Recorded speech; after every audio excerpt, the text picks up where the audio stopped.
Good afternoon students.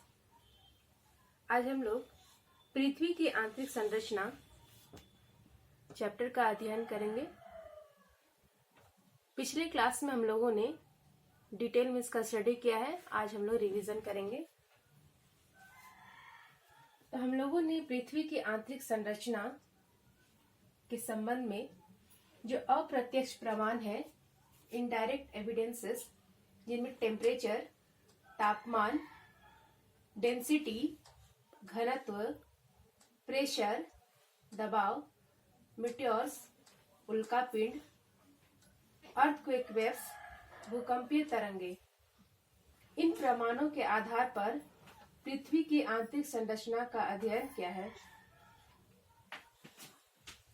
अगर आपको question इससे पूछे जाएंगे कि पृथ्वी की आंतरिक संरचना के संदर्भ में अप्रत्यक्ष प्रमाण कौन से हैं, इनमें से कोई एक भी ऑप्शन होगा तो आपको उसमें टिक करना है। इसी प्रकार पृथ्वी की आंतरिक संरचना के संदर्भ में जो डायरेक्ट प्रमाण है, प्रत्यक्ष प्रमाण है, वो है वोल्केनिक इरप्शन, ज्वालामुखी उद्गार। तो हम लोगों ने पिछले क्लास में इनका डिटेल में स्टडी किया है। आज हम लोग वेरी शॉर्ट में एक एब्स्ट्रैक्ट जानेंगे पृथ्वी की आंतरिक संरचना के बारे में। तो इन्हीं प्रमाणों के आधार पर डायरेक्ट एविडेंसेस एवं इनडायरेक्ट एविडेंसेस, प्रत्यक्ष एवं अप्रत्यक्ष प्रमाण के आधार पर हम लोगों ने देखा कि पृथ्वी की जो आंतरिक संरचना है उसे मुख्यतः 3 लेयर्स में ये बटा हुआ है। First layer, second layer and third layer. First जो लेयर है, पहला जो परत है, पृथ्वी का जो आंतरिक पहला परत है, वो पहला है भूपृष्ठ। इसे भूपृष्ठ, सियोल, इंग्लिश टर्म क्रस्ट। आप लोग कंफ्यूज मत होइएगा कि ये जो फर्स्ट लेयर है उसे भूपृष्ठ, सियोल या क्रस्ट के नाम से जाना जाता है। ऐसे जो क्वेश्चंस आते हैं कि यह परत, इसका क्रम पूछा जाता है कि भूपृष्ठ, सियोल या क्रस्ट का क्रम क्या है, तो आपको लिखना है फर्स्ट। आंसर अगर आपको ऑप्शन होगा फर्स्ट तो फर्स्ट करना है। यदि क्वेश्चन आता है कि यहाँ पर मुख्यतः फर्स्ट लेयर में प्रथम परत में कौन से मुख्य खनिज तत्व पाए जाते हैं, या भूपृष्ठ, सियोल या क्रस्ट में किन 2 प्रमुख तत्वों की प्रधानता मिलती है, तो फर्स्ट लेयर में सिलिकॉन एवं एल्युमिनियम 2 खनिज तत्वों की प्रधानता मिलती है और इसे सियोल इसीलिए कहा जाता है। इसका जो घनत्व है, औसत घनत्व है 2.7 एवं भूपृष्ठ का जो गहराई है या मोटाई है वो 33 to 40 किलोमीटर के आसपास मिलता है। यदि आपको ऑप्शन में कहीं 35 मिले तो आपको 35 में टिक करना है। यदि आपको ऑप्शन में 35 ना रह के 33 to 40 मिले तो आपको इसमें टिक करना है। नेक्स्ट, पृथ्वी का जो आंतरिक संरचना का सेकेंड लेयर है, दूसरी परत है, जिसे सीमा, भूप्रवार या मेंटल के नाम से जाना जाता है। मेंटल यहाँ मानसिक बीमारी नहीं, मेंटल आप पागल मत समझिए। मैंटल हिंदी में उच्चारण होता है mantle, English term mantle use होता है MANTLE।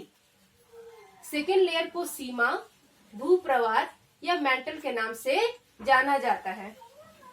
यहाँ मुख्यतः सिलिकॉन एवं मैग्नीशियम 2 खनिज तत्वों की प्रधानता मिलती है एवं इसका औसत घनत्व 3.3 to 5.5 के आसपास मिलता है एवं इसका जो थिकनेस है, सेकेंड लेयर का जो मोटाई है 2900 किलोमीटर के आसपास मिलता है। इसी तरह थर्ड लेयर, पृथ्वी का जो सबसे आंतरिक भाग है, यह तीसरी परत है, तीसरा परत, इसे कोर, क्रोड या निफे के नाम से जाना जाता है। Core CORE, क्रोड CRODE, निफे NIFE।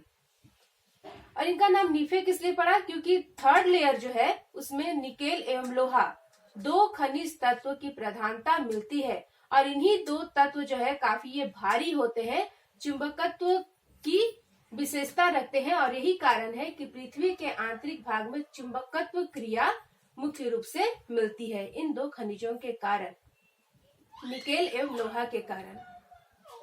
पृथ्वी का जो आंतरिक भाग है, आंतरिक भाग कोर, क्रोड या निफे, इसका अर्धव्यास, रेडियस 1750 किलोमीटर मिलता है।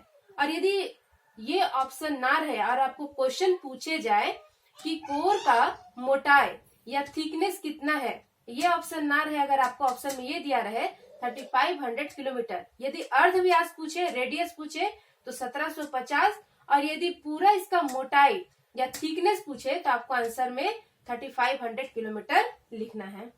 तो इस तरह से पृथ्वी की आंतरिक संरचना जो है 3 परतों में विभाजित है। पहला परत भूपृष्ठ, दूसरा परत जो है सीमा, तीसरा परत जो है कोर, क्रोड या नीफे। अब कोई भी लेयर्स जो है अचानक ना तो खत्म होता है और ना तो शुरू होता है। तो जहां भूपृष्ठ समाप्त होता है एवं सेकेंड लेयर जो है सीमा शुरू होता है, तो दोनों के बीच एक संक्रमण का क्षेत्र आता है, ट्रांजिशन जोन आता है। तो भूपृष्ठ एवं सीमा के जो संक्रमण का क्षेत्र है ट्रांजिशन जोन है, जिसे हम लोग मोहरोविसिक असंबद्धता के नाम से जानते हैं, known as Mohorovičić discontinuities, lies between two layer crust and mantle। इसी तरह से जहां पर मेंटल सीमा समाप्त होती है एवं कोर स्टार्ट होता है और इन दोनों के बीच का जो संक्रमण क्षेत्र होता है, ट्रांजिशन जोन होता है, वह कहलाता है गुटेनबर्ग असंबद्धता, गुटेनबर्ग डिसकंटिन्यूटी।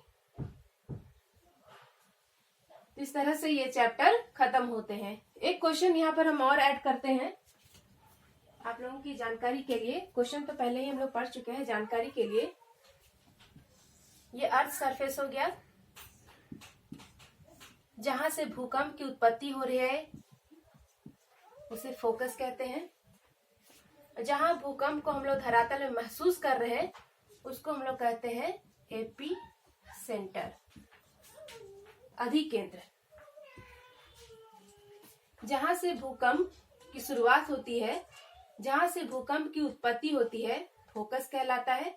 एवं धरातल पर जहां हम लोग भूकंप को महसूस करते हैं वह कहलाता है एपी सेंटर या अधिकेंद्र। ये चैप्टर आपका खत्म होता है। आप लोग ध्यान से पढ़िए, अच्छे से पढ़िए और एग्जाम के लिए अच्छे से तैयारी करिए। Thank you.